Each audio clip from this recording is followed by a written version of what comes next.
Favorite movie and why? Oh, I would have to go with Shawshank Redemption. I know. It's a good default. It just is.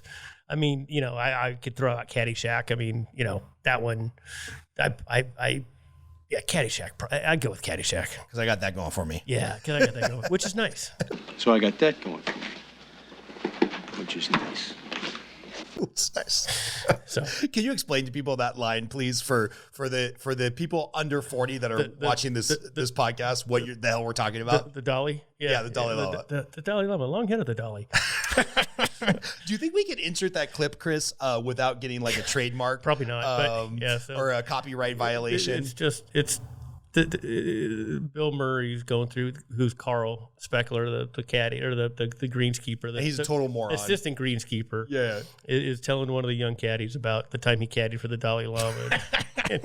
and the Dalai Lama stiffs him on his tip, and he says, but on your deathbed, you receive total consciousness. So I got that going for me. Which is nice. Which is nice. Man, yeah. I rewatched that movie a couple of years ago, and it still holds up. Like, Rodney Dangerfield is hilarious. Bill Murray, hilarious. Like, so many jokes in that you could not get away with today. Probably Chevy Chase. I think it probably one of his best. Yeah. Just, physical comedy that he did and just everything about it. Welcome to the On the Edge podcast with your host, Scott Groves. Hey, what's up, ladies and gentlemen? It's Scott Groves with the On the Edge podcast, and I'm here with my old friend, Dan Aldrich. We've known each other for like a decade, thanks to Provisors, and he's a Los Angeles area wealth-based financial advisor, but the way that you've built your business is super fascinating, so I want to dig into that. You own your own company. You are, throughout your life, from what I've seen, riding bikes with you, seeing you on the golf course, you taking me and my kids out on the boat. Thank you very much. Mm-hmm. Athlete extraordinaire, which is kind of unique because you lost the use of one of your arms when you were 18. So maybe we'll dig into that origin story because that's pretty crazy and has not seemed to be a limitation at you at all, because when we went for a bike ride, you fucking kicked my ass up the hill. And I'm like, it's kind of hard to just be like, well, yeah, there's a dude with one arm and just crushing me. I mean, not that you need two arms to ride a bike, but you kind of figure that, like, I don't know, I would have the physical edge on you, and I don't. And you're up here in Vegas golfing and speaking at a conference for Adaptive Golf. I'm speaking on behalf of Adaptive Golf for golf course owners. Cool. Happily married. How many kids? I know you have kids, but I got two. I got one in college and one junior in high school. Oh, so you're done. You're like you're basically done. We're right there. The juniors driving themselves to stuff, right? Yeah. Okay, yeah, you're done. Yeah. I remember once I could drive, my mom was like, see you later. I hope I taught you well. Yeah, we're right into that phase. It's pretty awesome. That's awesome. All right, so tell us how long in financial advisory. Like, one of the things that I really love about you, that the reason I wanted to have you on the podcast, besides just catching up and smoking a cigar, which is always fun, is that I remember when we were first talking, we'd be in Provisors and everybody would be like, I want clients who have a $4 million net worth, blah, blah. And, they give out the whole resume, and you're like, no, I kind of know who I want to work with. Salt of the earth individuals. I work with a lot of restaurant franchisee owners, McDonald's, Jack in the Box, stuff like that. So give us the synopsis of starting your career in the financial industry. Yeah. So it actually goes back in college. So I actually started, got my real estate license, tried that, didn't like it. Horrible. Shout out to all the realtors. It's a rough job. I very quickly realized that was not what I wanted to do, but I tried. And then I did insurance. So I actually worked for an Allstate guy. It was awesome. You want to talk about, there's times in your life when you just really get spectacular coaching from somebody and you don't really realize how good you're getting. Yeah. That was that guy. Literally it was a kind of the general agent. We were down in Chula Vista in a nothing little strip mall place with three people. I mean, it was just, and the guy was the number 3 general agent life insurance sales guy in the country for Allstate.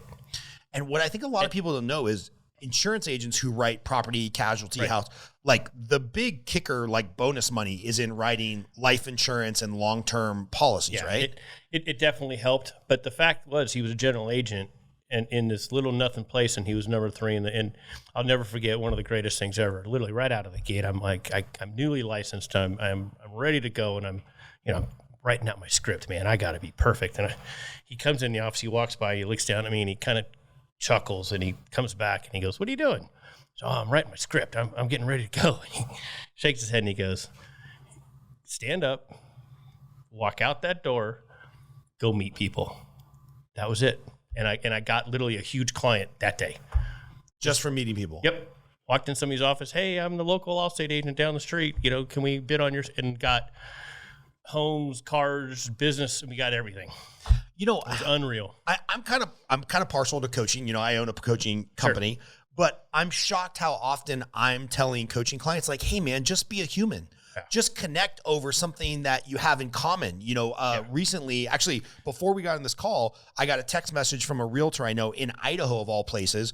We know each other from jiu-jitsu. I follow him because he makes custom knives. He's like a blacksmith. He's also a successful realtor, which is a random hobby and he's starting a real estate program to teach women self-defense. He's an ex-Marine, jiu-jitsu guy, knows all kinds of knife fighting. He's like, realtors are in really dangerous situations, but because we have that commonality and because I was just a person, I wasn't trying to get his business, he hit me up and he's like, hey, let's do a joint seminar for a bunch of realtors. Awesome. And I'm like, oh yeah, this is just my opportunity to get in front of people with like-minded attitudes. Yeah. So what was it about this guy that you got this great mentorship from, right? Because the lesson of just go be a human and talk to people, that's a pretty quick lesson.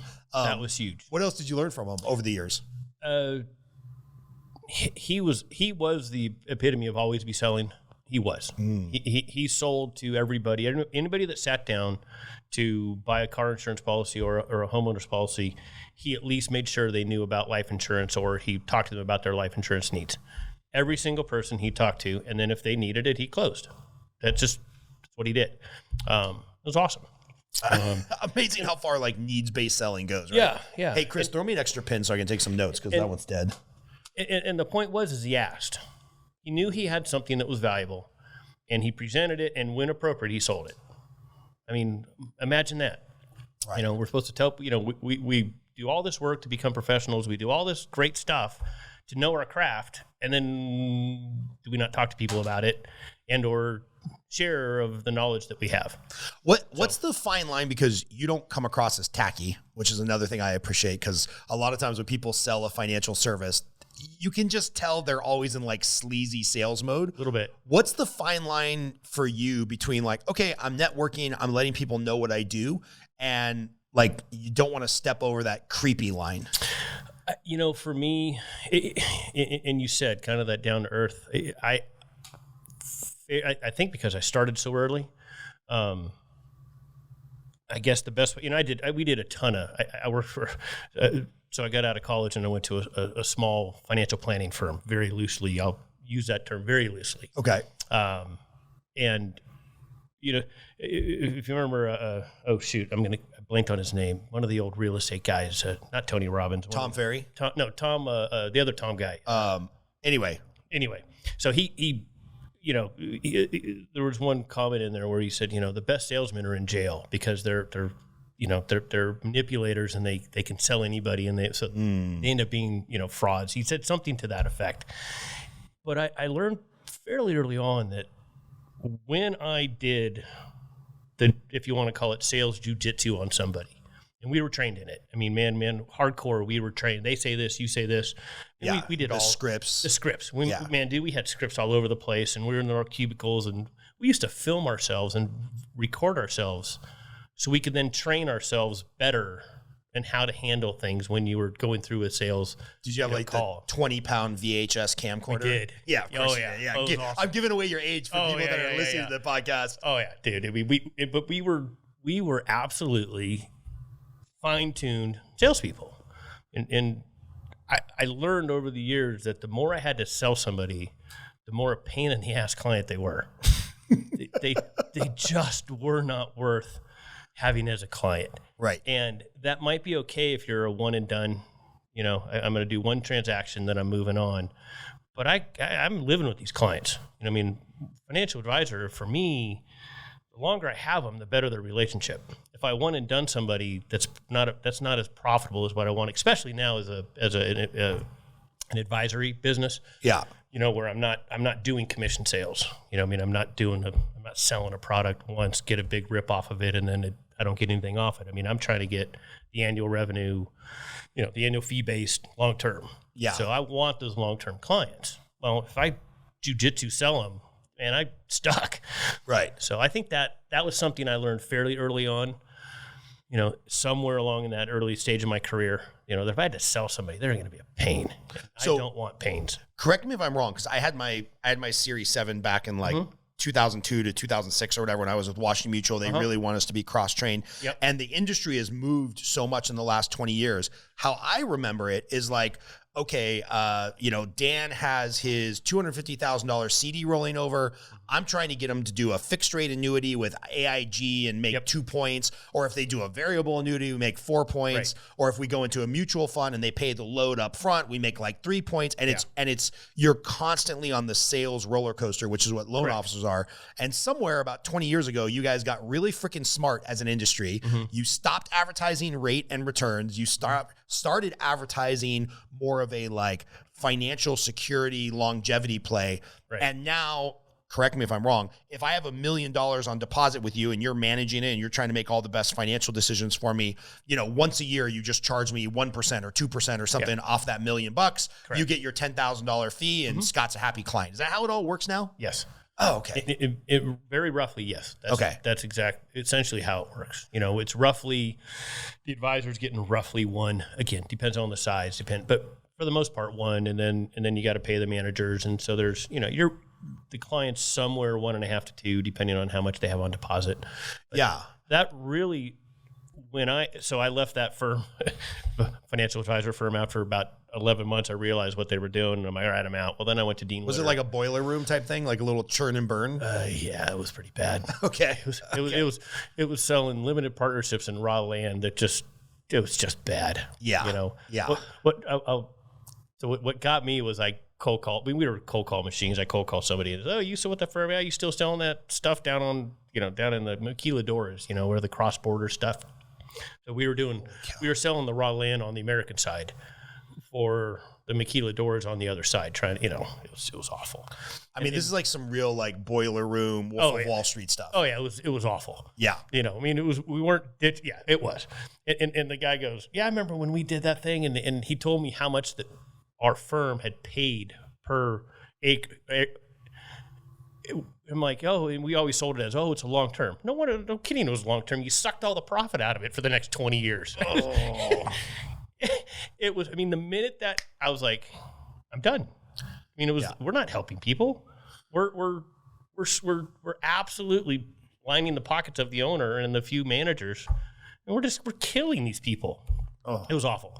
I quit I was done the next day. Once you figured it out, you was quit. Done. Yeah, I'm out. Yeah. I had a friend who was working for a mortgage shop about 10 or 15 years ago, and he just didn't know what he didn't know. Yeah. And so it was almost comical, like a scene out of a sitcom where he called me and he's like, I won't divulge too much, but he's like, "Hey, Scott, we're doing this with a photocopier and a this and documents and, a lot of whiteout." And I'm like, "Yeah, dude, you need to get out there immediately before the FBI raids you." And like, he really, at the end of the day, he was getting people into houses, so he thought he was doing the right thing because he didn't know what he didn't know. Right. But I'm like, no, you're doing stuff that's going to send you to jail. Yeah. So he did get out of there. He's had a very successful career since then. The actual owner of that company ended up like I think fleeing the country. Yeah, of course. Like I looked at it years later, probably about 5 years or so ago. I just kind of did some checking on it, and it was total scam. I knew it was.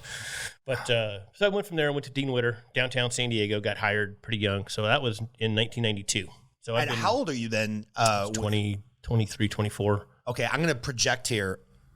I wish I would have been you at 23 instead of me at 23 because I didn't make it. I had all my licenses and everything, and I would sit with some old person at the bank, and they would look at me. I still had a full head of hair, and there's just no chance in hell Miss Dagenalt, I'll never forget her name, was going to trust me with where to move her money because she's like, "I lived through the Great Depression, son, and you don't even have any facial hair." Right. And I was like, fair. Like, who am I to advise you on your money? Yeah, again, another one of those life lessons. The big name on the card matters.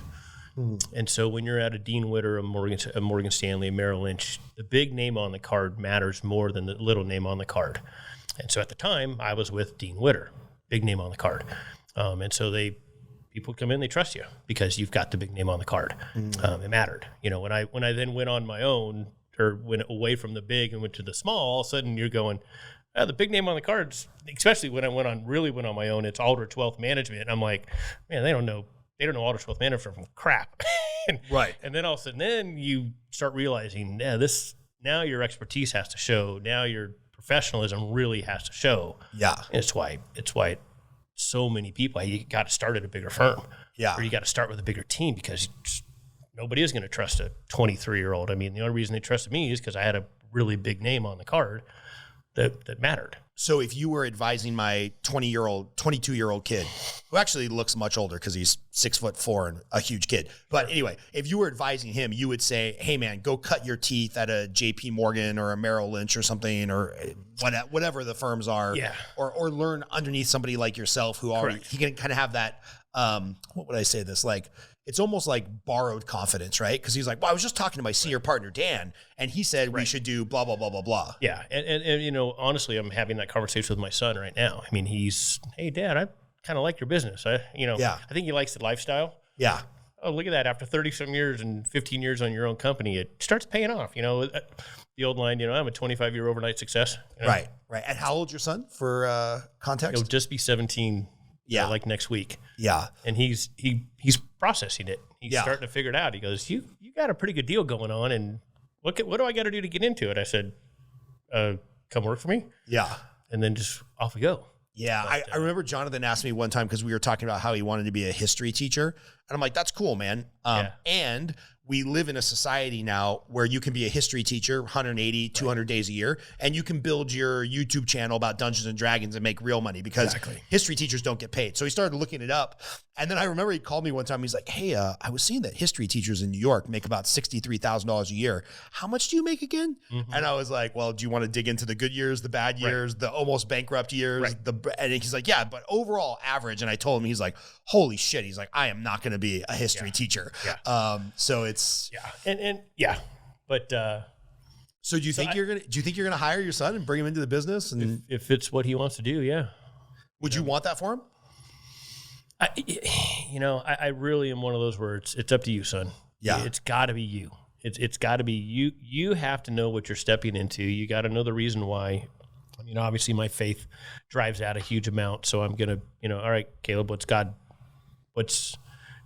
how do you design you? How do you make you? How is he guiding you? Is he directing you down this path? If that's really where you feel your calling and you feel this, you get to do that, then I'm all in. Yeah. But I'm going to let you work through that process, kind of figure that. I want you to figure that piece out, and I want you to hear from God, and let's test it. But I want him to do that process, not me. So as a parent, and I'm kind of having this struggle with Jonathan, who people that have listened to the podcast know for a long time. I didn't meet my 22-year-old son till he was 15, didn't even know he existed. Wow. And then surprise. Yeah. So a little bit different situation. I wasn't there from the beginning.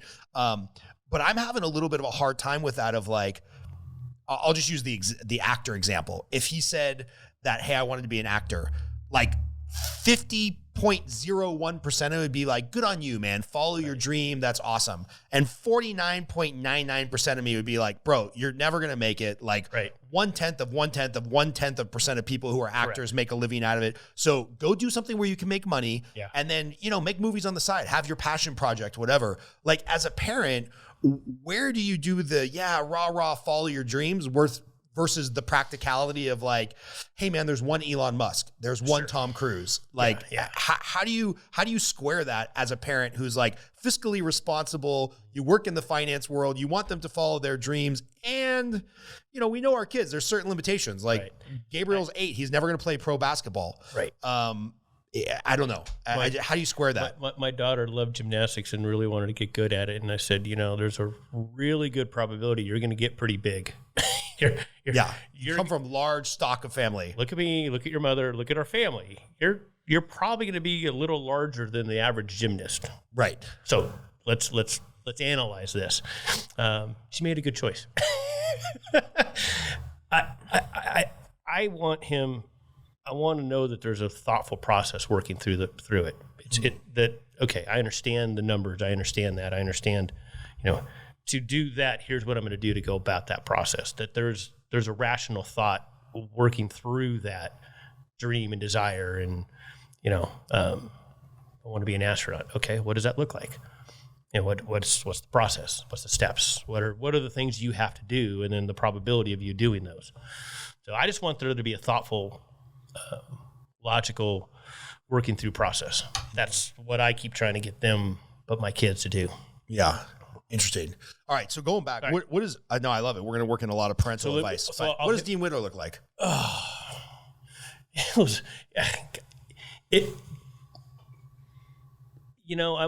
I drove my mom nuts with why, mom? Why? Because I said so. Why? Because, I did all that. I got to Witter. Dean Witter it was awesome. It was so cool in so many different ways.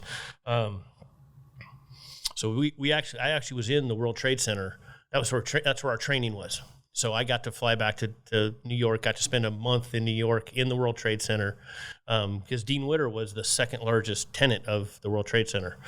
And so got to go back there and you get all the training and all the stuff. And I'll never forget it. Just certain parts didn't make sense. So when I was in the branch office and we're all one big happy family and, go Uncle Dean.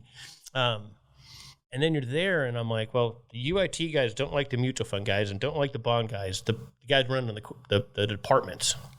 And I'm like, we're not one big happy family here. They want me to sell their product, even against my own firm, right, internally. And so it very quickly, I realized that Dean Witter is a manufacturer of the wirehouses. And again, if anybody wirehouse guys out there, I won't go too hard on this one. But for the most part, at least back in the day, they're manufacturers of financial products that the financial advisors are selling. Mm-hmm. So the financial advisor is the distribution system for the manufacturer. And again, that didn't square with me. Hey, once I found out that the property was they sold it for this and we're selling it for this, it didn't work. And so it right out of the gate. I came out of training, come back, and now I'm supposed to go all in, and I did. But there was always that piece there, and then I also understood how at the firms, one person would leave, and they would then do like the little spin the wheel of destiny, where the best advisors in the office got the biggest clients, and by the time it spun around to the dude sitting in the first month chair, what I got was the small little scraps. Mm-hmm. And so, but somehow the guy over there that the manager liked got better scraps than I did. So, it was interesting how it worked. Is there pressure when you work for a Dean Witter? Because I remember specifically Washington Mutual, before their demise, they launched their Washington Mutual target funds or whatever. And it was like, all of a sudden there was a bigger incentive to sell these funds. And I was like, well, wait a minute. Yeah. American funds seem just fine. Been around a long time, have a great track record. Apparently they're doing something right, because in order to become like a wholesale rep for American funds, somebody has to fucking die. Yeah. Excuse my language. But why all of a sudden is there this incentive to sell your product, which I don't have a long track record of success. Right. So was there a Dean Witter comes out with a new REIT or a new bond program or a new mutual fund, and now all of a sudden there's a lot of pressure like, hey man, don't sell the Vanguard or Franklin Templeton bond fund, even though you've got 60-year track record, sell our thing. Yeah. Is there a lot of that? There used to be, and again, I left, I didn't stay there long. I was there about 3 years. I was doing well. I was in the top 10% of my training class out of New York, and I did a pretty good job. But there was incentive to sell, hey, we've got a new, whatever. And if you sell it, then you got a little extra spiffs and some stuff like that. I think right about the time I left, that had become illegal, that you couldn't incentivize your own product. It was still, it was then sold. Then it was sold. Well, more about our product. Right. So the managers, the guys you'd actually have the money manager, the manager of the fund in your office, and so you get more of that stuff. So that was, again, I didn't stay in it long enough to really, kind of get ingrained into it too heavily. But yeah, and then, like I said, phenomenal training, phenomenal understanding the business. And where I was going with that is they were, and I became I became focused on managed money. I don't know why, it just made sense to me. It made sense that I'm a 20-some-year-old kid. Again, I'm supposed to be selling investments or managing people's money, and I'm supposed to be out there not sitting at my desk grinding over numbers. Right. It didn't work for me. Yeah. You know, and so I very quickly became a managed money. Managed money is advisory. You know, where I'm taking an annual fee. So that was in place back in the 90s, and then it definitely was building out. And then I left. I mean, I got recruited by a small firm, and left back in after about 3 years or so. So talk a little bit about the managed money. Like when it's managed money, and we'll just stick with the $1 million example. Sure. I bring $1 million to you. I'm 44. I'm about to turn 45. I'm like, okay, I want to grow this to $2 million by the time I hit 65 because I want to pull off 5%, $100,000 a year for the rest of my life, and that'll be enough to live on with the other stuff that I'm doing. Yeah. Are you actually structuring the portfolio and say, we're going to buy some S&P and we're going to buy some Apple and whatnot, and you're doing all that research yourself? No, that's exactly the opposite of what the advisory.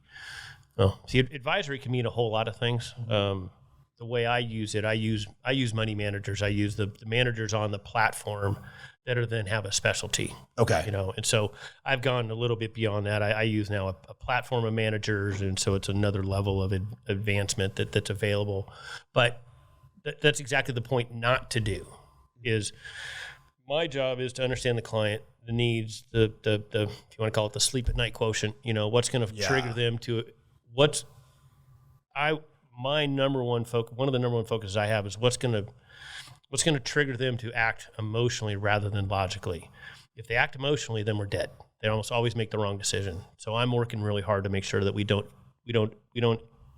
clients don't invest and make decisions emotionally. They do it logically. If we can keep them logical, and that and that goes around risk, that goes around need, just all that stuff. But I'm using money managers that then have a specialty in large cap growth or whatever the specialty is. It used to be, you'd hire a large cap growth manager and an international and, a bond, where you would have different managers doing their specialty. Now it's gone to, you hire, I can hire American funds, but rather than buy an individual mutual fund, I'm actually hiring the capital group's fully managed portfolio for my clients for one piece of the portfolio. And so it's gone to a lot more, and where it really should go to is, get proper managers doing their specialty thing. And then, you kind of layer those together to kind of, that's where risk tolerance and things like that come into play. But, so when you're doing the emotional side of financial advisory, I'm guessing, I could be wrong if you need to relight that. I'm guessing it's a little bit, just squeeze it together there. And for some reason, there we go. I'm guessing you're also talking to people like me. If I bring you my $1 million, which I don't have, but let's just assume. Sure. I bring you my $1 million. You're probably also talking to me about my debt and my mortgage and am I well insured? And do I have a trust? Like Correct. The number of homeowners who I talk to when I'm doing a refinance for them, and I'm like, okay, I'm just going to need a copy of your trust. I assume the property's in a trust. They're like, no. Yeah. I'm like, oh, you have a property with $750,000 of equity. I'm seeing your whole financial statement. So I know you got another $1 million in cash. Right. You have 2 kids. How in God's green earth do you not have a trust? Like if you die, boggles the mind. If you die, cousin Chris is going to come out of the woodwork and be like, "No, the kids are supposed to be mine. The money's supposed to be mine. The house is supposed to be mine." And it's like, are these the kind of conversations that you're having? Yeah. And so that's, when you go through, and I made the joke. You said, "Hey, what do you call me?" A financial advisor. I mean, I've said I've been doing the same thing for 30 years, and I think I've had 10 titles. They've changed the naming, and then, I used to be a stockbroker, then I was whatever. Right. Give us the highlights of all the titles you had. Right. Stockbroker. Stockbroker, registered representative. Then it went to financial advisor. Then it was, God. Wealth advisor, fiduciary. I said now, and I just went back to finance. I'm just a financial advisor. That's what I do. I help you with your stuff. Right. I keep it simple. Yeah. There's a company out there in the mortgage space called Guaranteed Rate. Yeah. And about 10 years ago, they started calling, because they wanted to stand out in a crowd. They started calling all their loan officers vice presidents of mortgage something. And I'm like, you're not the vice president of anything. You don't have any ownership. You don't have any stock options in this company. Like, you're a loan officer. And by the way, that term is antiquated, right? Because I'm not an officer. I don't have signing authority on the file. Yeah. And then people are like, well, I'm mortgage brokers. I'm like, well, yeah, you're a mortgage broker and you broker out deals, but it turns out you send all of your deals to either UWM or all of your deals to Rocket Mortgage. So you're not really a broker. It's really like brokering. It's just, it's hilarious, man. Well, that's I'll never forget. I was at some event and I think I just started my own company, and at the time it was wealth management, so I named my firm Aldrich Wealth Management Group. Back to I would have changed that. You know how long it is to write that out. Sometimes you don't think through these, but that was the big catchphrase. 15 years ago, or right. Yeah, 1509 is when I went completely on my own. But there is roughly a matrix, when you go through. If you're a financial advisor, you do this, a wealth advisor, and you go through what you're supposed to be doing. A good advisor should be covering these areas. And I've done across the whole board. You mentioned, the franchisees. So I left Witter, went to got recruited by a relationship. The guy says, hey, come work with me. And they were doing a really highly specialized bond product. I got run over by the government bus twice, They ran me over in 98 and then they ran me back over in 2010 when what happened in 98 finally played out in 2008. Explain this. So in 98, if for those of you that are in the mortgage business or understand what was happening back then, the government changed the lending laws back in 1998. And so people always think, I'll give you the Reader's Digest version. So what our firm did is we did mortgage-backed securities, but we would take the pieces and parts of them. So Merrill Lynch, the big firms, would take these pools. Okay, so they buy a Ginnie Mae. Ginnie Mae's 25 loans, roughly. They'd buy 1,000 of those and put them into a pool, and then they'd separate the interest piece from the principal piece. So now there's a package of 2,500 mortgages. Correct. And they're selling it to make interest. Yeah. So they would take the interest-only piece of that investment, and they all had the exact same, year expiration rate. So that's what they would do. They'd package those.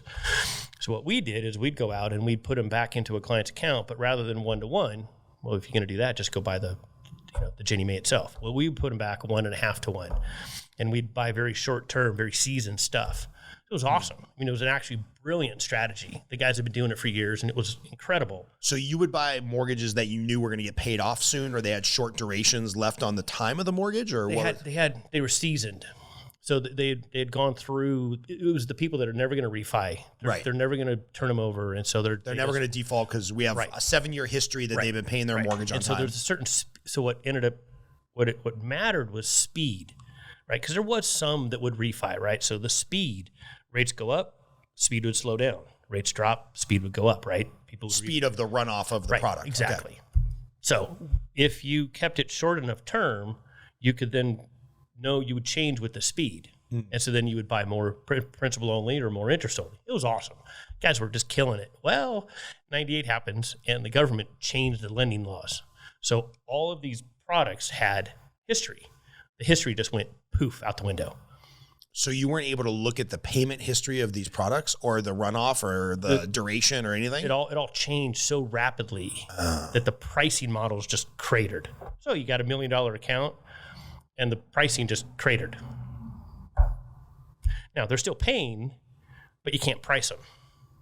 So when you can't price something, what happens? Can't sell it. Well, or price goes down. Right. So $1 million account the next month is a $100,000 account. It was awful. So that's a fun call from your client. Oh, it was great.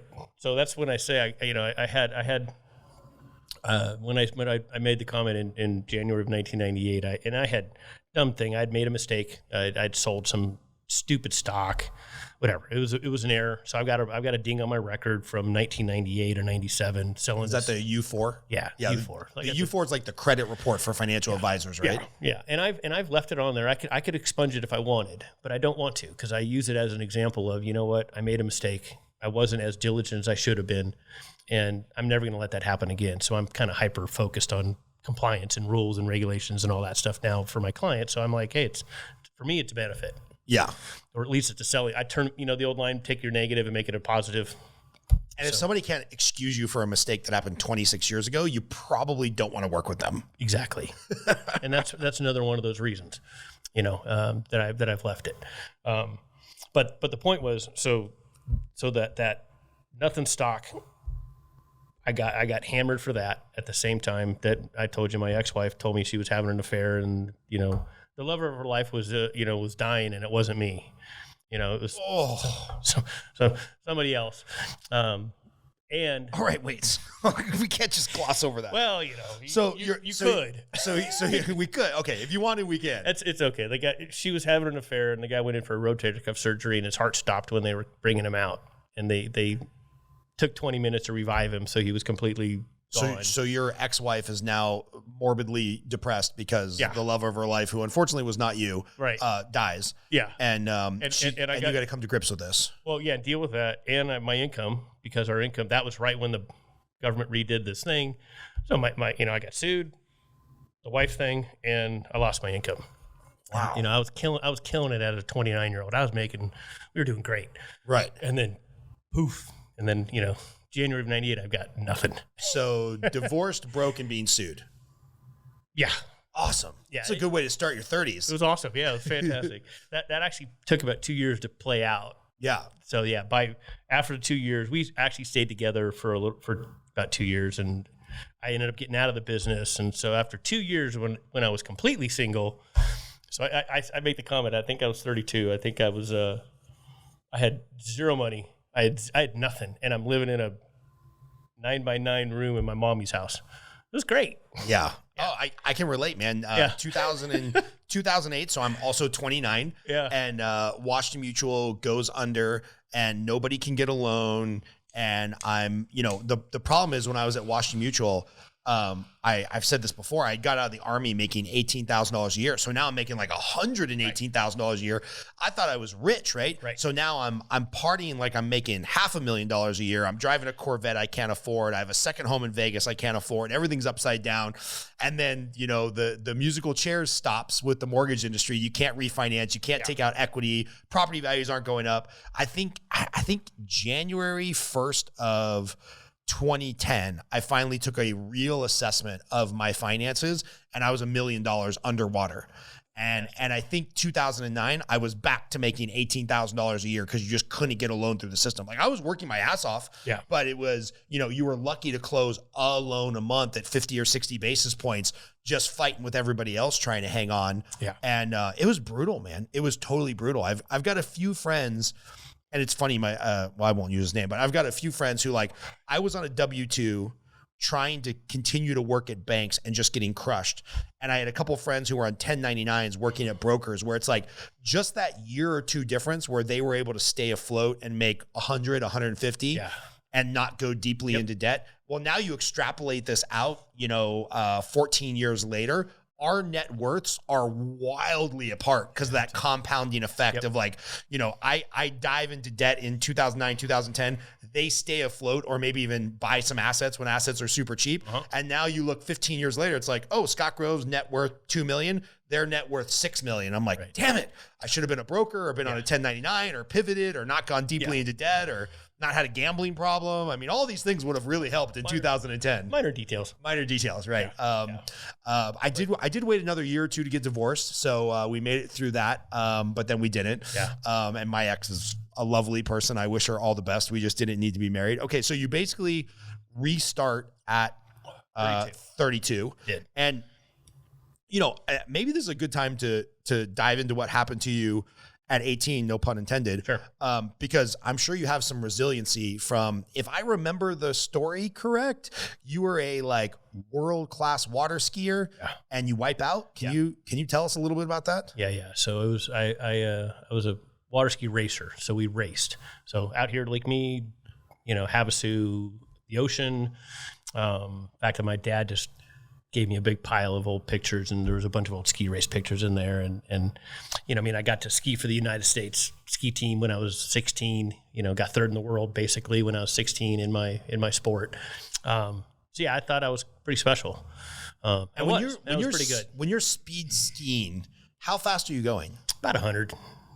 About 100. Give or take, yeah. Okay, Chris, this is where you got to loop in a video of somebody on YouTube going 100 mile on a water ski. That's fucking terrifying, dude. Look up bridge to bridge or look up bridge to bridge in Australia and you'll see some unbelievable guys ski racing.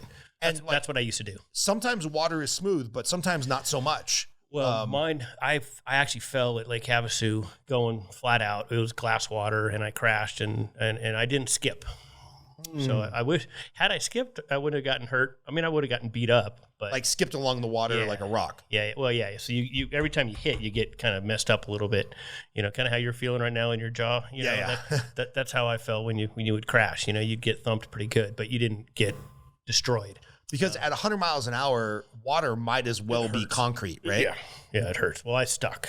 So my stuck. Head went this way, arm went back, pulled the nerves out of the spinal cord. No arm, or no usable arm at that moment. So all right, for context, or let me like paint the scene. You're going 100 miles an hour or somewhere near there on a single water ski, I'm guessing. On a single water ski, you hit the water at full force so hard that it ripped all the nerves in your arm out of the spinal cord? Yeah, so you can actually do this. You know, like football players get stingers all the time. So my injury is technically called a brachial plexus injury. Brachial plexus has 5 root nerves. You can see the scar. Oh yeah. So there's C5, 6, 7, 8, T1, kind of right in there. Okay. Football player gets a stinger. That's technically a brachial plexus injury. Like you can't that moment where you kind of can't feel your fingers and stuff.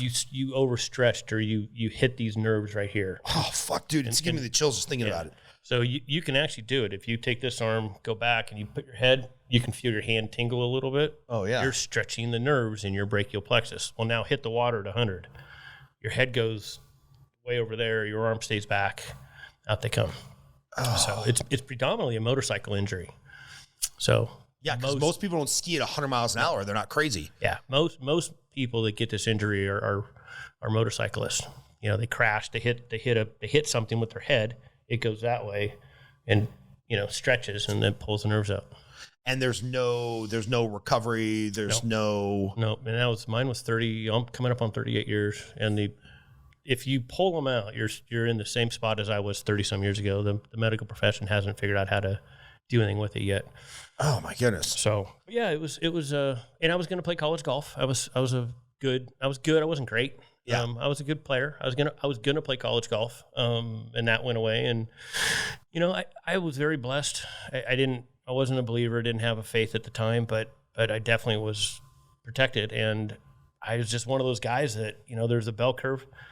You know, there's a starting point, right? Most people are here, and then the end is somebody kills themselves because they can't handle the injury and they can't handle being. You know, I just very quickly was like, all right, lost my arm. I'm gonna go do life. So, but your arm's still there. Do you have any feeling? I mean, obviously it's atrophied because there's no muscle movement there, but do you have any feeling in it, or can you manipulate it, or is this all just you shrugging your shoulder back? So I had a surgery. I did have a surgery. They removed the intercostals, so involuntary breathing muscles, put them into my bicep. So if I sneeze or cough, my arm, so I can do this. Okay. That's from the surgery. So you can kind of elevate the bottom half of your arm above your chest. Like you know, I always tell people it's a glorified coat hanger or a glorified shelf, you know, but even those are useful, you know. So but I chose to not amputate it and keep it, and it's helpful in my daily life. You know, it gets in the way when I do sports and stuff, and then that's why I use the sling. You saw me when we went cycling. I put a sling on and just get it out of the way and go do life, go do sports. So, yeah, I mean, obviously it's been 30 years. How long did it take you to say that nonchalantly? Like, I'm just doing life. Like, shit happens. I can't use my arm. I mean, pretty quickly. Really? Yeah. I mean, it just seems so devastating. Like, what was it about either your childhood or your family? You said at that time you didn't have faith. You weren't a man of God. Like, what was it about your upbringing or something? You're like, yeah, this is just something I have to get over. Because I think a lot of people, myself included, would probably fall into a real deep depression. And honestly, man, like, without having a friend like you or my friend Marco, who has one leg from a motorcycle accident, if I didn't happen to know a few people that I could call on, I don't know if I'd make it out of that tailspin, man. You know, I obviously I had great parents. You know, I had a family and I had support around me, primarily family that was just okay. I mean, again, it was you're not gonna lay on the couch and do nothing. that's not I mean, that's a choice, but it's not a choice. Right. And it was all kind of combined in that. It was just not, we just weren't doing this. You know, I mean, I got hurt in May and I was in college in August. 3 months later, I was at college doing college like everybody else. You should learn how to do life, at home on the couch? I'm going to go do life at college. I'll figure it out there. And I did. Yeah. So, I was very quickly back doing life and doing stuff and just off I go. And, it's interesting because I was just listening to a podcast the other day, Abigail Schreier, who wrote the book Irreversible Damage. Mm-hmm. She's coming out with a new book called Bad Therapy about how kids, not adults, but kids are probably, and I would tend to agree with her, way over prescribed therapy. And it just gets them in this headspace of like, oh, I'm talking about my problems all the time. And I'm getting more narcissistic because I'm talking about myself.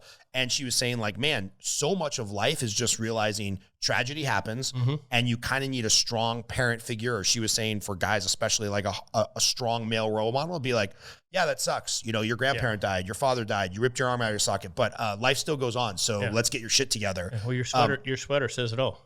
Oh, I forgot I was wearing this. No one cares. Work harder. I'm wearing a sweatshirt right now that says no one cares. Work harder. Yeah.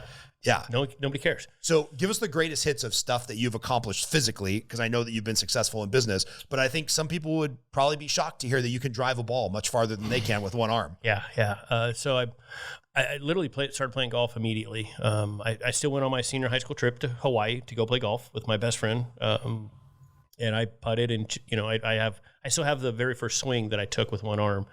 My buddy took a picture of it. And then when I came home, still not really thinking, went out with my dad. He hit one in the water somewhere and I took his forward and hit one right down the middle. And we looked at each other and said, hey, I can do this.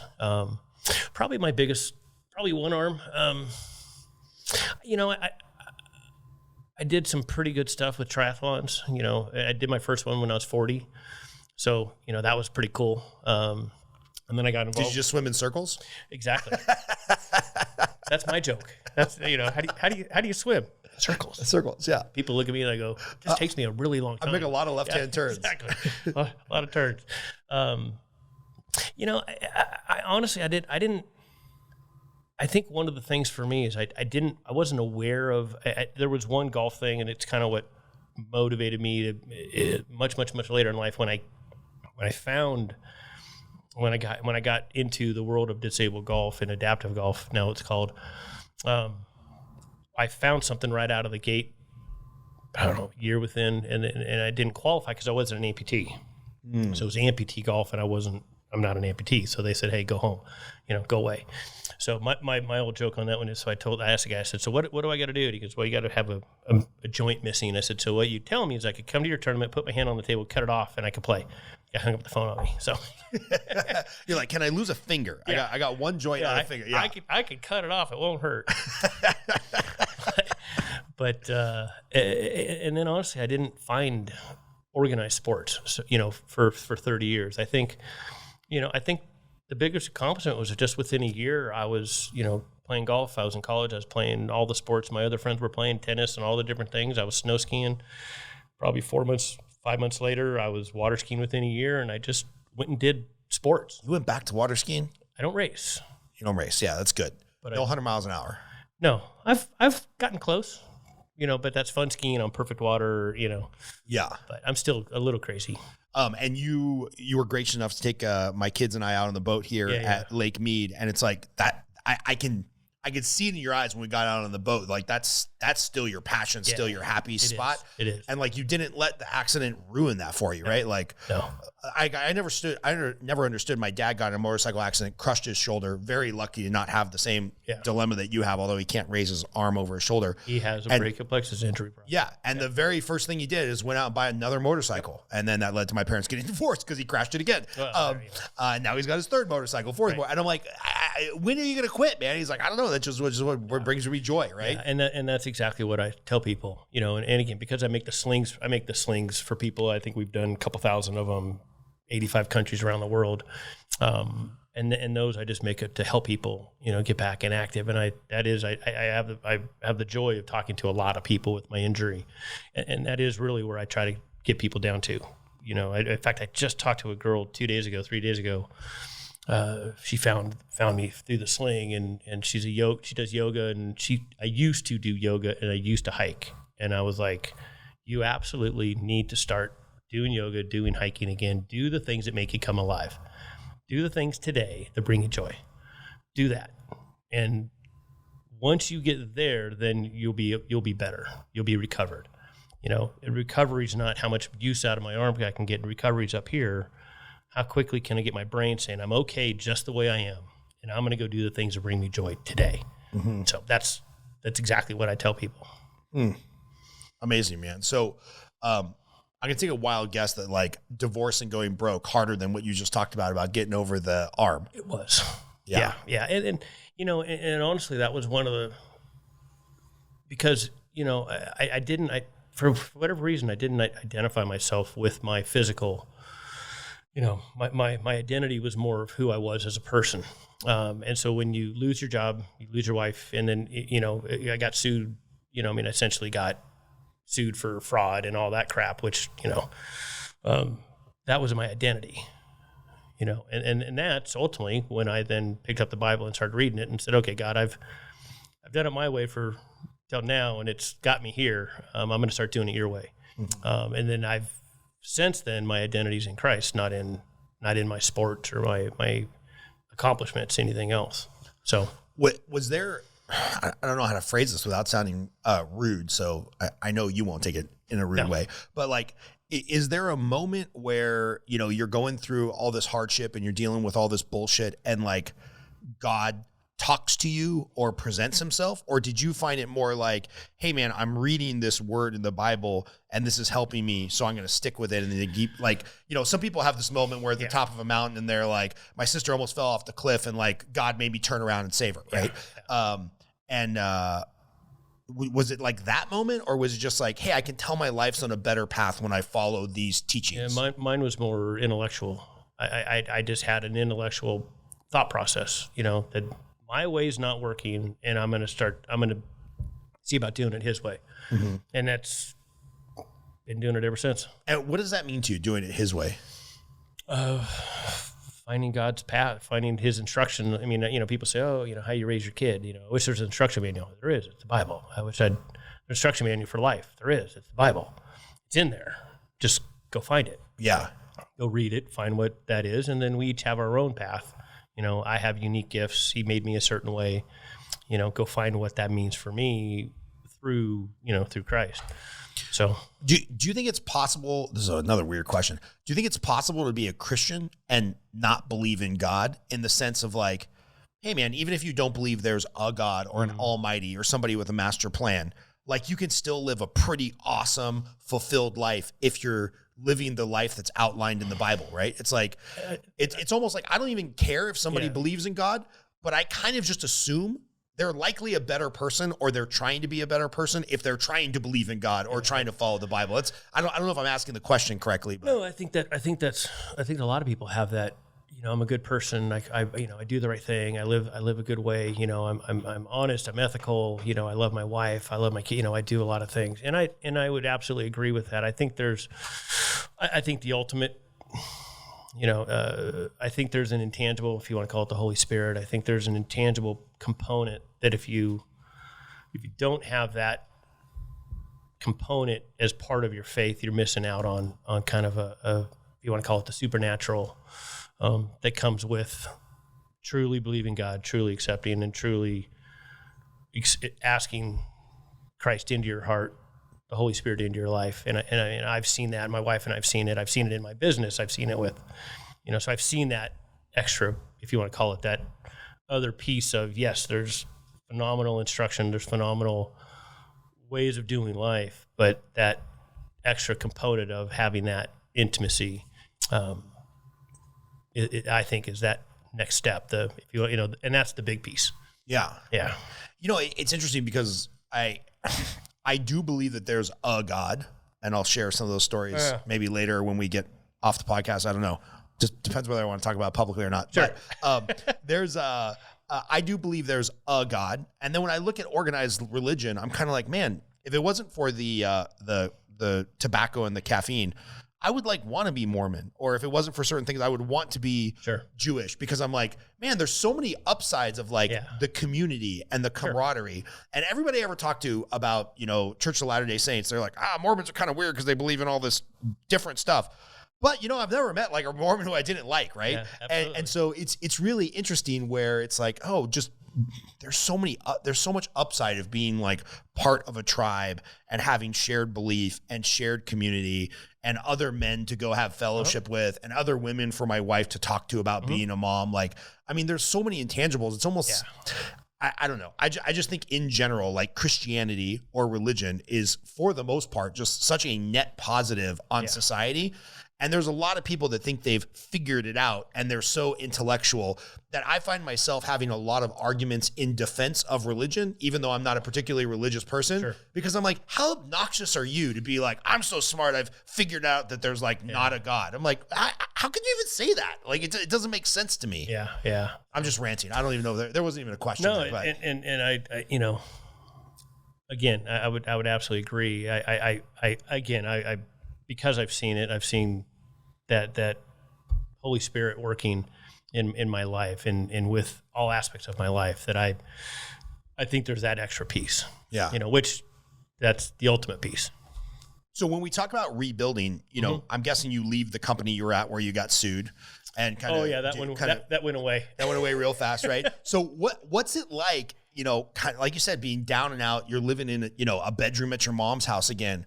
What's it like to rebuild your business and have to go to people and be like, yeah, I know I just got sued for fraud. I've kind of lost my shit. Wasn't managing my life particularly well. Obviously. You know, obviously. What's it like to rebuild, man? Because that's just got to be such a kick in the nuts, like emotionally, like going out on a sales call when you're in a bad emotional state, not easy. Yeah. So what does it look like to rebuild in your 30s? That's funny. You know, I think that's the first time anybody's asked me that question. It's an awesome question, but, you know, I think it was one of those components of just take a step. So just take a positive step today. Do something positive today, and then take another one tomorrow, and then take another one, and then, you know, again, I'll go back and I'll say it. This is where I come back and I say, I know that God's hand was part of this process, you know, of the restarting and of, you know, the coincidence. There's not a coincidence, you know. I mean, I'm meeting somebody that introduced me to this guy, and then going and meeting with that guy, and I bluntly ran into a guy, or I got introduced to a guy that he saw something. He saw something in there that he saw past the crap of the last, you know, 3 years, and took a chance, and then I worked my ass off, right? And I absolutely just went to work for him and worked as unto the Lord. I'm like, I'm gonna go all in, and I did, and I went all in, and I just worked my brains out, and did what I needed to do to become invaluable to him and to what he was doing and what his business was, and then I got a chance. Yeah. So, you know, it's easy to take the old man, get off my lawn. We had it so much harder, et cetera, et cetera, et cetera. We work so much harder. But I kind of can't help but feel that in 2024, there is a lot of Americans not equipped with that second part, which is work your ass off. Maybe they get the at-bat, maybe they get the coincidence, maybe they get the Holy Spirit guiding them in the correct place. And then they get there, and for whatever reason, blame it on TikTok, blame it on intestinal fortitude, blame it on Trump or Obama or Biden, blame it on whatever you want.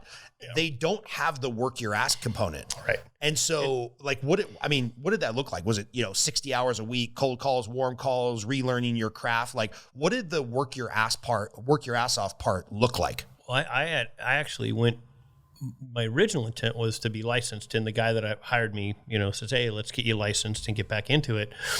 And my broker dealer, who now I'm still with, said, yeah, no. Too much of a risk.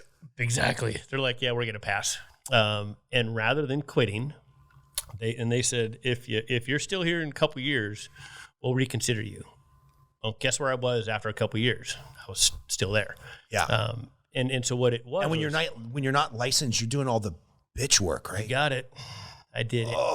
So I supported the guy that I worked for, Andy. And again, I love him to death. You know, we ended up parting ways. But it wasn't, my goodness, he just referred me a client 2 weeks ago. I mean, how do you like that? You know, Yeah. and he's still in the business. I did everything. You name it. You name it, I did it. I mean, if you want to call made coffee, swept the floors. I mean, I did, you name it. I did every single thing I possibly could do. I worked, I didn't have a set hours.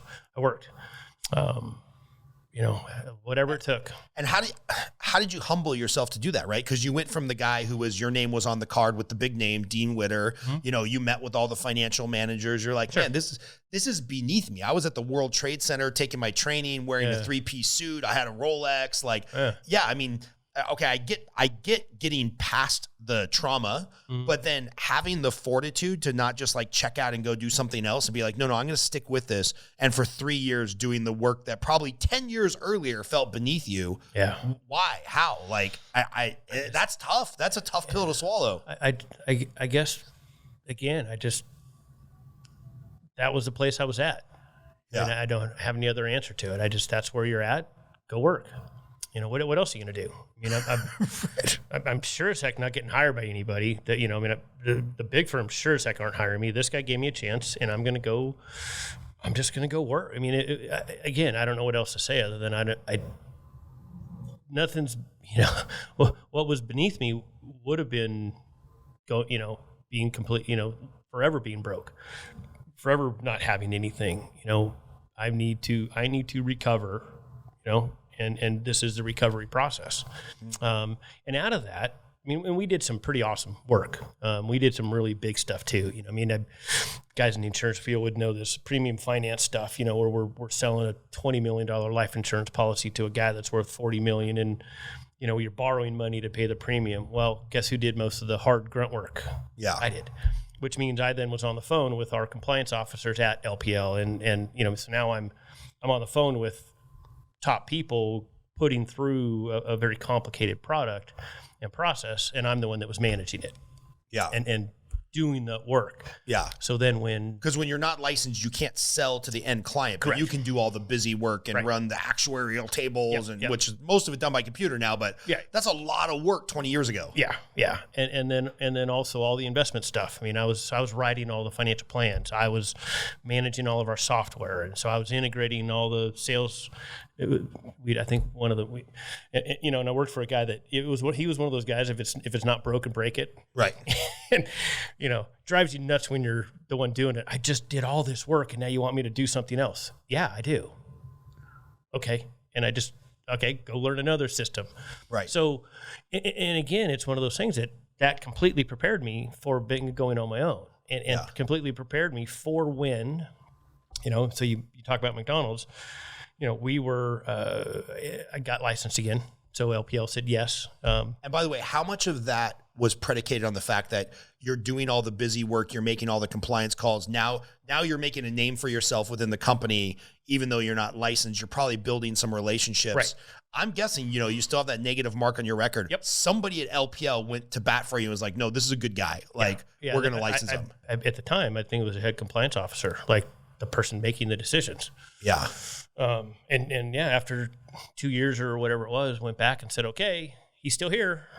It's time to see if we can get him licensed. And they said, yeah, we'll support you through the process. So then I had to retake all the tests, and, you know, it was pretty awesome. Some of the stuff that happened, and again, without going, I won't run off the deep end on some of the cool things that were happening. How much money do you think LPL has made off of you over the last 20 something years? It was a good investment. It was a good investment on their part. Yeah. They took a chance, and this was a home run. Yeah. It paid off for them. That's awesome. Yeah. And then, you know, we're back licensed. I'm back licensed, and I'm back selling and working, and, you know, and then we started doing a lot of the transition business planning, succession plan, whatever you want to call it. So we really specialized in that. Very complicated, you know, multi-generational financial planning and doing all these stuff. And of course, who's writing most of the plans? Me. And even when I was, you know, now licensed, I was still doing that for us. And then I'll never forget the day, like, he walked in the office, he goes, we got to write a proposal for the local McDonald's guy. you know? Yeah. And who wrote it? Me. Yeah. And what I think people don't understand is like, if you own a McDonald's or a Subway or whatever, if you own one, you're basically just buying yourself a full-time job. Yeah. But these guys, you know, I remember talking to a Subway owner who I worked with a lot at Washington Mutual. I did some home loans for him. He's like, right around 5 Subways, you can hire a full-time manager to deal with all the bullshit. Yeah. Right around 10 Subways, you start printing money. Around 20 Subways, you're rich. Yeah. And so when you talk McDonald's, it was obviously a lot smaller numbers. Right, because they sell a lot more. Yeah, three was kind of that you start hiring staff. You know, you start really hiring kind of the infrastructure around that. Yeah, but once you get to like 5 or 10 McDonald's or Jack in the Box, you're doing really well. Yeah. So how did you guys originally break into that franchisee owners? Okay, cool. We got the local guy, and then we wrote a proposal. He liked it, hired us. I'd pull the wrapper off. Yeah. And find it. So we then wrote the proposal and got him as a client, and then implemented. And again, the guy that I worked with, just brilliant, just thinking outside the box. He had just this genius about seeing things differently. Definitely, I don't have that forward thinking that he does. So the guy says, hey, love what you guys did. Love what you did. Let me go introduce you to the guys at the country club, and let me introduce you around. He said, no, what I want to be introduced to McDonald's. So next thing you know, we're going to the Southern California regional annual conference. And then these are all the McDonald's franchise owners. These are like Southern California. These are the big boys. Yeah. The entire Southern California and all the top management, the president, it's everybody. Everybody's there. I'll tell you a story off mic. It's okay. It's one of the greatest, hanging out at the bar stories ever. Head of marketing talking about keeping Egg McMuffins real eggs rather than processed eggs. It's one of the greatest. It was I've never seen a guy rant so hard about eggs. Yeah. I mean, just passionate about, And so. Isn't it hard to advertise yourself as a financial planner? Because let's say I bring you my $1 million, right, and you knock it out of the park, and you get my life in order, and you keep me emotionally sound through the downs of 2008, the ups of 2022 and whatnot, and you turn my $1 million into $3 million over 15 years. You can't go say that to the next guy. You can't be like, hey, let me tell you about Scott's account and how we did. Right. Because it's like, you have that fiduciary responsibility to protect my data.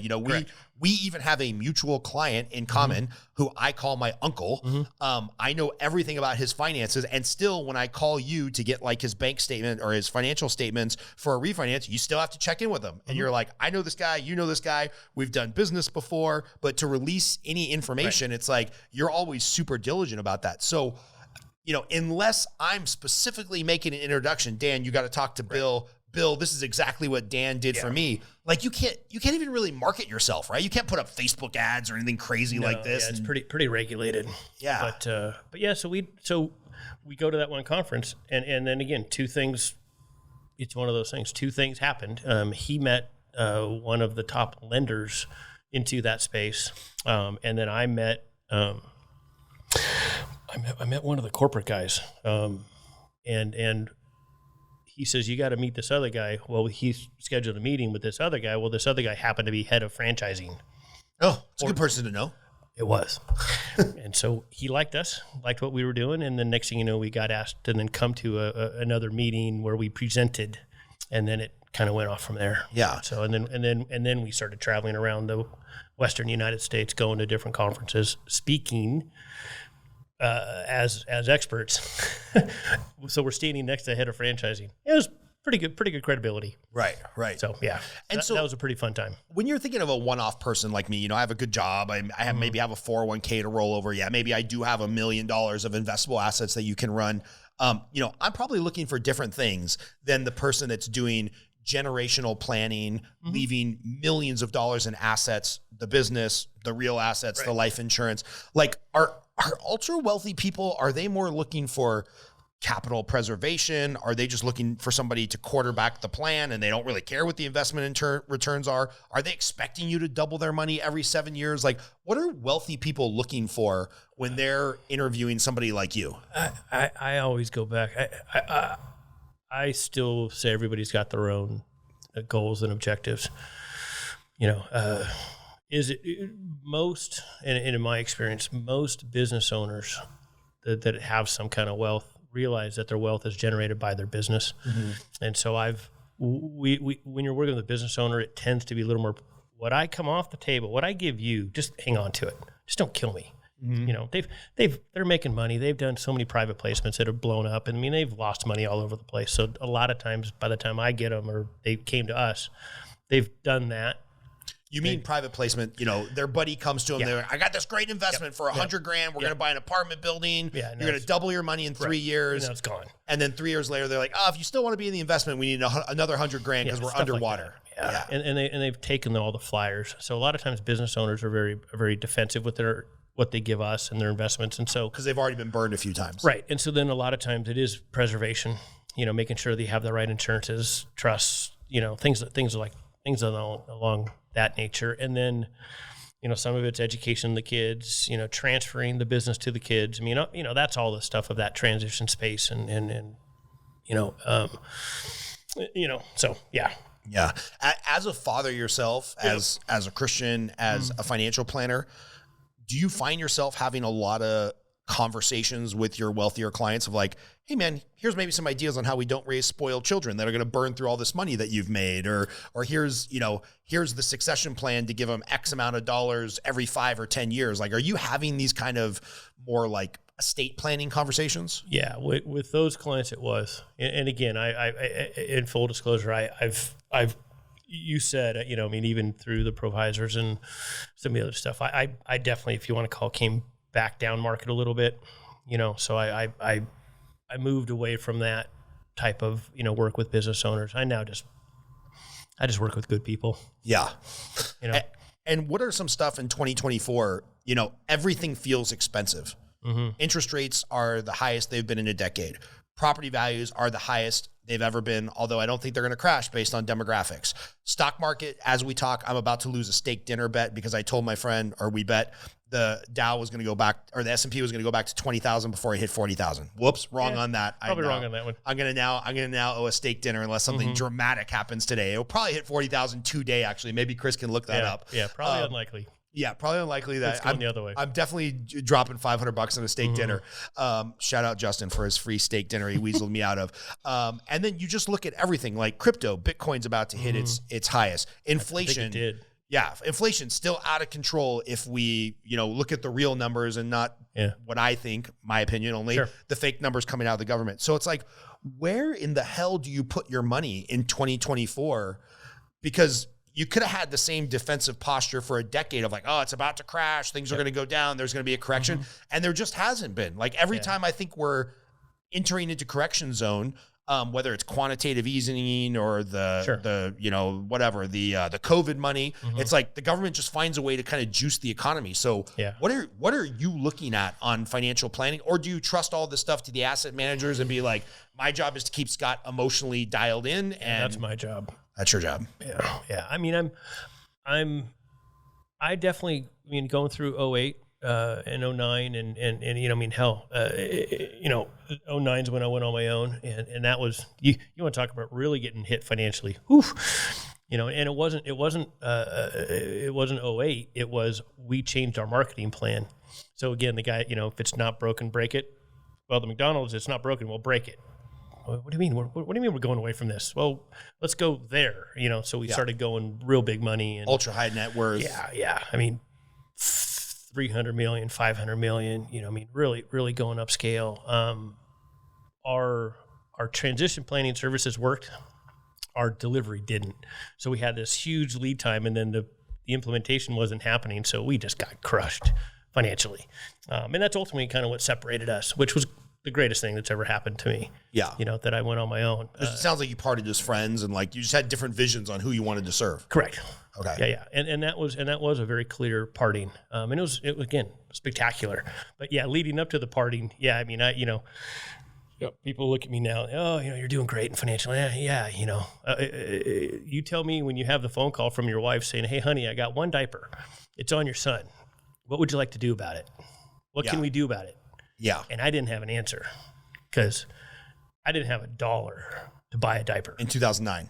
in 2009. And this is after you've spent a decade rebuilding. Yeah. Oh, dude. Yeah. Yeah. Yeah. That was financially. Now, I'd been married, so I met my wife in 2003. So I literally got relicensed in April of 2003 and met my wife in April of 2003. Good timing. So it was awesome. Yeah. Again, God's timing. I mean, that's where I just go. God's timing just was perfect. It was. But my life was stable. My wife was stable. My relationship with God was stable. My kids were awesome. I had so much stability in my life.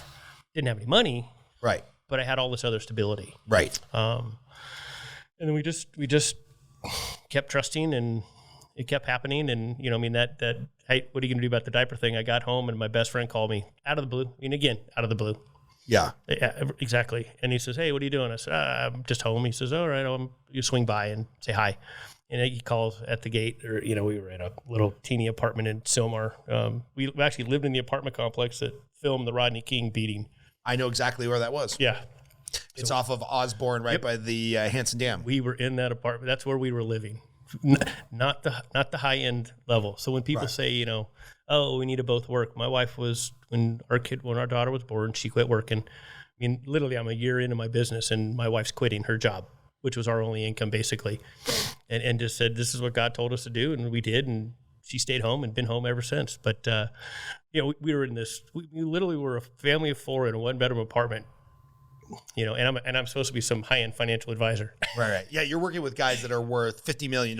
Yeah. And you're in an apartment in Sylmar. I know where that is because if I remember correctly, Rodney King was beat up on March 4th. Chris maybe can look this up and confirm this. I think he was beat up on March 4th. And the only reason my dad and I, who was on this huge diet kick, and our family is not good at sticking to nutritional plans. So the only way he could do it is if he took me running with him every night. I remember we were living in Pacoima down the street. Oh my gosh. Yeah. And it was a 4-mile loop, 2 miles to Hanson Dam and back. Right. And we would run that every night when he got home at like 8 or 9 o'clock. He put on a trash bag. Yeah. I hated it because I was not a good runner. And the only reason we weren't running by when that video is taking place is because it was my grandfather's birthday. Yeah. And we all went out to dinner that night. Yeah. And then the next day, everything blows up and it just crazy town. Yeah. Well, so my buddy came by and picked me up. I mean, this was, how many years later? I mean, obviously it was 2009, but we were definitely lean. And not just lean. We were broke. I mean, and literally was that close. And my buddy came by and says, "Hey, hop in the car and let's go for a ride." He drives to Costco and he goes, "All right, go shopping." And he says, "If you don't go shopping for your family, I will. So you want stuff I'm going to pick, or do you want stuff you're going to pick?"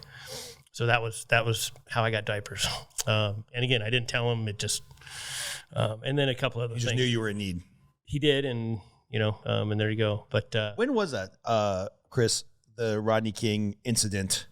We could call it many different things, depending on where you stand. But sure. I think it must have been 93, March 4th, 93, 92, something like that. I don't remember. I wasn't in LA at the time. I was in San Diego. Oh.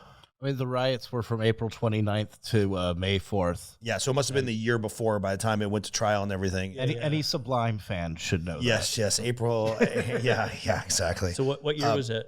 That was 93, so it would have been the beating was like 92. 92. I was 13 years old, and we would have been running down that street that night. Yeah. And my life might have been wildly different. Might have been. Been there. Meandered across that. Crazy. Anyway, all right, so now you're rebuilding for the second time, but in a much more stable spot. Yeah, well, I mean, and what ended up happening was, and again, the whole transition and how that, leaving my friend Andy and going on my own, it just, again, it truly is one of those, if I told you the whole story, nobody would believe it. But I literally went from that to then October 15th of 2009 is when Aldrich Wealth Management started. Then I had my own firm, and then my income tripled because I now was my own company rather than working for somebody else, and Just pretty cool. And then, not bad timing there in 2009 to hit basically a 15-year bull market in every asset class. Well, what was really interesting is I did have a lion's share of my clients were business owners at that time. Were business owners and very protective. Yeah, and because they got kicked in the teeth. Right, and so I was again learning. I definitely was more protective from an investment standpoint than I probably should have been. So where am I at right now? I mean, I'm generally back to the belief, look, there's a reason that things go up in price. There's a reason the stock market is not this unknown thing. It's companies, it's businesses. Are those businesses making money? Are those businesses healthy? Is there financial, is there an economic engine that's happening? And there still is. Mm-hmm. And so, I mean, it's, I still think, businesses are still going to make money. NVIDIA is still going to make money. Some of this AI stuff is crazy. And so, I'm generally, I still generally go back to, can I keep my clients emotionally engaged? And then also need, are you in a place where you need some money? Because the worst thing that can happen is you need money when the stuff's down. Yeah. So there still is asset allocation. You don't just go all in on all aggressive and go crazy. Do you have like a personal guideline where it's like, hey man, keep this much in cash, right? Because I think some of the Susie Orman, Rich Dad, Poor Dad, Dave Ramsey, whatever, they'd be like, well, make sure you have 6 months of emergency funding, et cetera, et cetera. Well, guess what? If you're a mortgage loan officer, you're 18 months into not making a ton of money because there's just, and I want to make sure I make this distinction because it's not like the market is crashing or values are going down or et cetera, et cetera. There's just significantly fewer transactions. Correct. I think last year in 2023, there were fewer real estate transactions that happened than in 1997. Right. Even though the population in America has gone up 40% and housing has gone up 50%, because there's just, you got a lot of people that are captured with low interest rates. They're never moving. You got fewer people that can afford a $1.2 million starter house in Burbank. And so, loan officers and realtors are hurting. I'm like, probably should have saved. Luckily, I layered a couple investments that are coming back to me $50,000 at a time. Right. But it's like, I probably should have planned for 2 or 3 years of a down market, not 6 months. So do you have kind of a cash number that you like to tell your clients? I think it's always, it's job specific. Let's say you were advising me. I'd be less on the aggressive side and more on the defensive side. Yeah. And again, it doesn't mean you're so all crypto, all in on crypto. Exactly. 100%. You heard it from me. Yeah. Yeah. So, and again, it doesn't have to be all cash. It doesn't have to be sitting in a mattress under your bed, in the backyard, or in a bank, or in CDs. I mean, it's you could still layer it, and then again, I do take into consideration your business. How much is your business worth, and the cash flow that's coming out of that. So it's all. I don't have a set playbook that I play for every client. Mm-hmm. Mm-hmm. So what are some things you are looking at when you're advising clients? Like if you have like a top 5 questions, top 50 questions you're going to go through, give us some of the greatest hits of like, you're doing an exploratory meeting with somebody to evaluate their assets. Like what are the type of things you're talking about? I mean, I am looking at job stability, realistically job stability, realistic income and growth. So yeah, mortgage guys, you're not as stable. Right. There is going to be less stability with your income and are you, let's plan for that. Yeah. Let's make sure we are not all in aggressive stuff that all can go down at the same time. And it'll probably will go down when your income's going down. So, let's not have to sell things that are down. So I spend a lot of time on that. And again, I know I'm not answering probably the question the way you wanted answered, but that's, I just have done this long enough that I don't have a single playbook. The thing that frustrates me is like, it feels like assets are so much more correlated than you would think, So like when my income is down, that means that's a lot of times when the buying opportunities are. I remember telling a friend of mine who's very defensive in 2008, 2009, 2010, I was like, man, you can pick up a triplex in Atwater Village for $370,000. Please. I don't have any money. I just want to see somebody else win. Go buy something. He's like, there could still be blood in the streets. Property values could still go down another 30%. But that's when you got to run the math. That's when you got to do the numbers. I mean, I just had nothing to buy the numbers with. I was, because it's like when loan officers and realtors and financial planners, like when there's good buying opportunities, we tend to be broke. Right. So it kind of sucks. Right. Which again goes back to, in the fun little game, not the game, but in the, the one part of my life that I really like is boating. Don't go buy the most expensive boat. Right. when you're killing it, maybe don't buy the brand new one, and don't go spend a couple $100,000 on a boat that if your job's going down, the boat prices are probably going to drop and you're going to get hammered on that. Right. Don't have everything you're going to do get hammered. I mean, I take my dad's advice when I was probably mid-20s. Earn more, spend less. I don't magic, know. huh? Magic. It's a miracle. I mean, I literally go back to that. Oh, I want to be wealthy. How do I do it? Earn more, spend less. Yeah. And then get yourself in a position that you can have some flexibility. Yeah. The more and again, back to the old economics from college, as a finance major, go back to that. I mean, you look at the supposedly the stable jobs are supposed to pay less, government jobs, things like that. I mean, that's kind of flipped a little bit. There's still quite a bit of money in some of those jobs, but the basics still apply. Right. Spend less. Yeah. Save something. It was only build some wealth. It was less than 10 years ago, maybe less than 5 years ago, that the meme was like, oh, you're losing your manufacturing job? Learn to code. It was kind of like a snarky, journalistic, white collar, like, oh yeah, of course you're not going to be digging trenches anymore or doing a service job. Learn to code.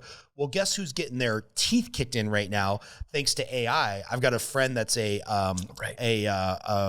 coding manager at Workday, the big HR company, and he's like, yeah, my job is to put together all the open source code that already exists and make sure it plays nice with our existing operating system. Right. But the idea of somebody coding and getting paid for that, that's pretty antiquated because you can just get ChatGPT to code you up a CRM over a weekend. And it's like, it almost feels, I don't think we're headed to like universal basic income and there'll be no jobs left, but it's like the job market, you could have trained for 10 years for something that all of a sudden doesn't really exist. I was talking to a friend of mine who runs a podcast production company. And he's like, man, I feel kind of bad about it, but I used to have a gal that would watch all the videos, write the subtitles, write the show notes, right? That was a $4,000 a month job that I was paying her. And I think she had multiple clients, and her job has now been replaced at about a 90% productivity level with a $20 app. Right. So that's probably a gal that was used to making $10,000 a month, $15,000 a month that currently has an earning potential of zero. Right. It's a scary time if you think about it. Yeah. I still go back to, I think there's always opportunities. I look at my kids. To some extent, hey guys, just, I don't want to get too core on this, but learn how to work hard. There's all this talk about, younger kids and not wanting to work hard and do. Guys, there's massive opportunity. Yeah. Just, okay, so yeah, maybe you don't go work in code, but I think there's always opportunity. Yeah. So I generally believe that. Same thing. My kid, Jonathan, and again, this was all his mom and maybe some genetics because I didn't meet him till he was 15. He's going to college full time. And he has a full-time job, and he has a side hustle, and once in a while when he wants extra spending cash, he'll hit me up for a few $100s once in a while, but he'll go drive for DoorDash. It's like there's unlimited opportunity out there if you want to work your ass off. Right. And he's a single guy living in an apartment in Long Island, not a cheap place to live, and go to, live on your own, have your own apartment, pay for your own car. It's not easy. And find, and again, I think that, I don't want to, I'm not going to, kind of hammer on some of the celebrity financial advisor people. I will, but there are some very core tenements that they do very well. Right. Don't go into debt, pay off your debt. I am a little more of a believer of using debt. I think you can use it to your advantage. I think the average person doesn't. Right. And so the general advice is speaking to the broad section. Yeah. Don't go into debt. If you are a business owner, if you have some ideas of what that might look like, you can leverage and you can do some of that. But I'm just a believer of, spend less, don't go into debt, put some money away. Yeah. You know, I mean, that whole idea of becoming a consistent saver, somewhere in there, you got to be a consistent saver. You got to have some ability to buy some assets, you know, whatever that might be. Yeah. There's a lot of hate for Dave Ramsey specifically in the mortgage industry because he says take a 15-year mortgage, you know, live like nobody else. So one day you can live like nobody else. There's just a lot of hate. And I love the guy's message because I think for 90% of Americans, having less debt would probably be good for them. Correct. And I've never said this on this podcast, but I said it on a podcast where I was interviewed. I did a mastermind for about 7 or 8 loan officers that really wanted to get an Airbnb. They wanted to go deep. Right. And we went real deep, and there was 8 people there. Yeah, 8 people there plus me. 3 of the 9 admitted to, at one point or another, sitting on the bed with a gun. Yeah. Because of how deeply in debt they were. Correct. And when you coach people and you go deep with people and you hear that kind of shit, and then somebody is on Facebook, you know, touting, oh, Dave Ramsey's stupid because he doesn't want people to be in debt. It's like, no. When you realize how crippling debt can be, and you get into a negative cash flow situation, and you feel you're letting down your family, it's crushing, and your identity's wrapped up in being a debt advisor, it leads people to suicide. Yeah. So this idea that like being in debt or having less debt is somehow like a net negative. It's like, no, learn how to manage debt. Talk to somebody like Dan so you can learn how to be in the 10% of people that use debt effectively. But like 90% of us, myself included, even as defensively as my wife and I positions ourselves, it's like, I wish I didn't have that truck payment. Yeah. Or I mean, look, I got there in 09. I mean, I'm in the same boat. I'd say the exact same thing. Yeah. So yeah, I mean, I'm not, my general, when I sit down with somebody, the first thing I ask is, you know, I mean, again, how much debt are you in? Where do you know, what kind is it? You know, and if it's any kind of consumer debt, the number one, before we do anything, you're going to pay that off.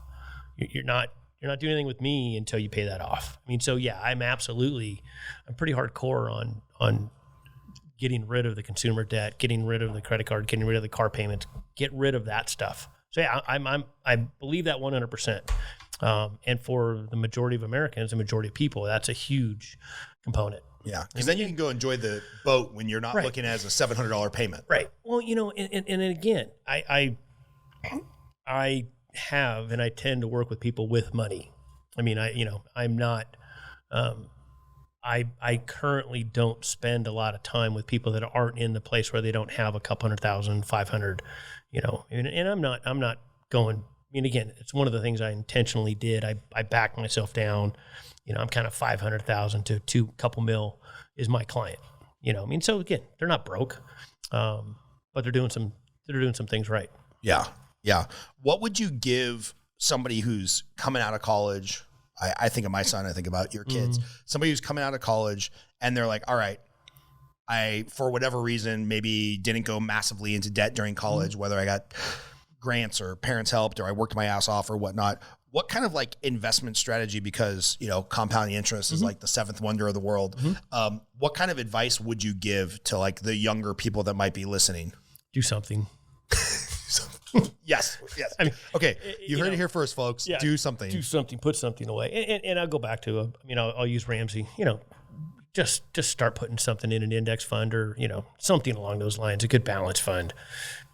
I don't get as hypercritical on that. Just get in the market, you know, whether it's a real estate. I mean, I think you can have a little more savings and things like that, but, you know, start investing. Nice. And one thing, and I think it's a huge issue, I think young people take too much risk. And so they hear take risk. You can take risk when you're younger, but there's taking risk, which is maybe go all in on the S&P 500, you know, or maybe the NASDAQ, you know, 100 versus, you know, buying penny stocks and, you know, rolling the dice on that kind of investing. That's not investing. Right. That's gambling. It's gambling. Yeah. Investing is buy good companies. S&P 500 is 500 really good companies. Right. Funny how that works. Imagine that. Yeah. Well, I feel like we could talk for hours. Somehow we're already at like an hour and 45 minutes. But I always like to end on a couple questions. We're filming this in March of 2024. We're ahead of schedule a couple months. So this might not come out till summer, unfortunately. Or maybe we need to start releasing 2 podcasts a week or something. I don't know. We'll find out about your prediction about, you know, the S&P 500. Oh yeah. I think I have a foregone conclusion. I'm buying that steak and wine. Yeah. But what are you personally or professionally or in the market, what are you most looking forward to going into the rest of 2024? And then favorite movie and why? Because I'm a movie junkie. I feel like I can learn a lot about people with movies. As far as the market, my crystal ball is not as good as anybody else's. I mean, and what I'm looking forward to, I mean, I just bought another business or another book of business. I bought some guy's business, and I'm looking forward to getting that a little more efficient. Wait, let's dig into that momentarily. I guess we're not going to end on two questions because I want to hear about that. Financial planners, and this is one of the realizations that I think loan officers have at some point in their career where they get really discouraged, where it's like you're told by all your managers in the industry, oh, you're building a book of business, you're going to have repeat clients, like you're fully commissioned, but don't worry, you're building something. It's like, well, if we were really building something, we would have something to sell. Right. I do not have a book of business to sell because the realtors who trust me. Right. The clients in my database, I have no future pacing projection. So literally in your business, there is nobody in my business who has ever sold anything. Wow. So like I'm so jealous of insurance agents, financial planners, where it's like, hey, we have recurring revenue. Right. It's going to be more likely that I sell my coaching business, even though I'm the only coach, because somebody might want to take it over and there's recurring revenue. You can still train others, and of course, there's a process and a system that you're running that is sellable. So tell us, how's that work? Like, how do you buy a book of business? Let's say somebody's got, $500 million under management. So 1% of. I'll use it simple. Let's use 100 million. Let's use 100 million of assets under management. Let's say it's an advisory book. 1%. So it's spinning off $100,000 a year of revenue. $1 million. Spinning off $1 million. Oh my God. And this it's a little variable. For the most part, you're gonna sell that for 2 to 3 times revenue, roughly. So if you want to buy $100 million book of business, you're going to either give somebody a check for $2 million, or you're going to do some type of earn out or something like that. Something along those lines. Yeah. Interesting. And then if it's more commission based, so you're buying and selling mutual funds or you're trading stuff, it's going to be about half that. Interesting. So there is a mechanism for somebody who's 75 years old and says, I like Dan, I trust Dan, he's younger than me, his kid's getting in the business, maybe he's going to take care of my clients generationally. See, this is proof that we recorded my garage because there is a giant semi going by delivering some gravel up the road, some big construction program. And I will tell you, so like for me with LPL, I'm an independent. So LPL, again, I won't go into great detail on that, but I'm independent, so I've got a little more control of my book than say somebody at Merrill Lynch. But what I did is I bought another LPL advisor's book of business, so it made it a lot easier for that to transition. Now I paid more for that, but because it's the clients don't have to do anything. Yeah, just changing the name on the statement. It's just it's a one click and poof, the entire book comes over to me. If you're somewhere else and you sell outside of your system, then you're gonna get a smaller number, and that's part of me being I like it the independent space. There's a whole bunch of reasons why I'm in this space, but it's something along those lines. And so, are you looking to do more of that, like buy other? Not right now. Not right now. No. Okay. My wife will kill me if I said yes to that one. Okay. Cool. Don't listen to this podcast episode, wife. Yeah, I'm busy at the moment, but it's just I bought another book and I'm working through the process of learning it and learning the people in it, and it's a little bit more. It's definitely a more. It's not as efficient as my existing book, so it's taking a lot more time. But we'll get there. Nice. And favorite movie and why? Oh, I would have to go with Shawshank Redemption. I know. It's a good default. It just is. I mean, I could throw out Caddyshack. I mean, that one. Caddyshack. I'd go with Caddyshack because I got that going for me. Yeah, because I got that going, which is nice. So I got that going for me, which is nice. It's nice. So, can you explain to people that line, please, for the people under 40 that are watching this podcast, what the hell we're talking about? The Dolly? Yeah, the Dalai Lama. The Dalai Lama, long head of the Dolly. Do you think we could insert that clip, Chris, without getting like a trademark? Probably not. Or a copyright violation? It's Bill Murray's going through, who's Carl Speckler, the caddy or the greenskeeper. He's a total moron. Assistant greenskeeper. Yeah. Is telling one of the young caddies about the time he caddied for the Dalai Lama. and the Dalai Lama stiffs him on his tip, and he says, but, on your deathbed, you receive total consciousness. So I got that going for me. Which is nice. Which is nice. Man, yeah. I rewatched that movie a couple of years ago, and it still holds up. Like, Rodney Dangerfield is hilarious. Bill Murray, hilarious. Like, so many jokes in that you could not get away with today. Probably Chevy Chase. I think it probably one of his best. Yeah. Just, physical comedy that he did and all, just everything about it. Yeah. I finally, my son got old enough where I'm like, okay, I can throw this one out at him. And yeah. I roll out all the old movies and they're like, Dad, this movie sucks. And he appreciated Caddyshack. Okay. Sweet, man. And then I had him watch Shawshank Redemption, and he liked that one too. Well, I want to have you on again the next time you're up here. Maybe we'll go on the boat and then we'll do a podcast because I want to hear more about this buying a book of business. It's so foreign to anybody in the mortgage or real estate space. I'd love to hear, like, what does that look like emotionally and relationally, and like how do you transition somebody who has a long-standing trustful relationship with Bill over to Dan. I could dig into that for a couple hours. So we'll have you on next time you're up here. But man, thanks for coming out and being here. And what's the easiest way for people to get in touch with you, whether or not maybe they know an amputee athlete who wants to get back in it? And because I know you spend a lot of time. You're a pretty humble guy, but I know a few of the conversations we've had off air that, like, you've really helped save some people and get them back into a mental headspace where they can start loving life again. Yeah. What's the easiest way for people to get in touch with you? Probably much just my email, Dan at Aldrich Wealth. So you didn't do Dan at Dan Aldrich Wealth Group, thethird.com. No, okay. That's where I wish I would have shortened it, but yeah, it's just Dan at Aldrich, my last name, wealth.com. Cool, man. That's the best way. We'll see you soon. Absolutely. Thanks, man.